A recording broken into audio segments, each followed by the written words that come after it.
નમસ્કાર દર્શક મિત્રો, હું છું માયાજાન news channel reporter Jayesh Chauhan Surendranagar મહાનગરપાલિકા ખાતેથી બોલી રહ્યો છું। સુરેન્દ્રનગર મહાનગરપાલિકામાં અનેક જગ્યાઓ ખાલી હતી અને આ જગ્યાઓને ભરવા માટે મહાનગરપાલિકાએ જ્યારે મોટા છાપાઓની અંદર જાહેરાત આપવાની હોય અને જાહેરાત પ્રસિદ્ધ કરાવવાની હોય, પરંતુ આવું તો બન્યું જ નથી। મોટા છાપાઓમાં જાહેરાત આપી નથી અને મહાનગરપાલિકામાં અનેક જગ્યાઓ ખાલી હતી।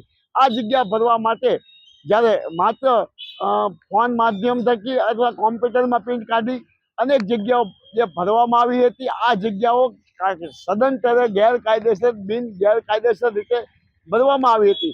જ્યારે મહાનગરપાલિકાની અંદર અનેક જગ્યાઓ ભરવામાં આવી છે, તેમાં જ્યારે ભાજપના મોટા માથાઓના ઈશારે આ જગ્યાઓ ભરવામાં આવી છે અને જ્યારે તારા મારા સારા કરવામાં આવી રહ્યા છે, પોતાને અનુરૂપ માણસોની અંદર નગરપાલિકાની અંદર નોકરી આપવામાં આવી છે, ત્યારે સુરેન્દ્રનગર જિલ્લાનો યુવાન નોકરી માટે ઠેર ઠેર ભટકી રહ્યો છે અને રોજગારી આપવાની સરકાર મોટી વાતે અને મોટા ઉપરે વાતો કરી રહી છે, ત્યારે ખરેખર મહાનગરપાલિકામાં જગ્યાઓ કાયદેસરની ભરવાની હોય ત્યારે મોટા છાપાઓની અંદર પ્રસિદ્ધ કરવાની હોય છે અને તેમાં ઇન્ટરવ્યુ માટે બોલાવવાના હોય છે અને ઇન્ટરવ્યુની અંદર તમામ લોકોને બેસી અને એની અંદર સિલેક્શન કરવાનું હોય છે, પરંતુ આવું તો કંઈ બન્યું જ નથી।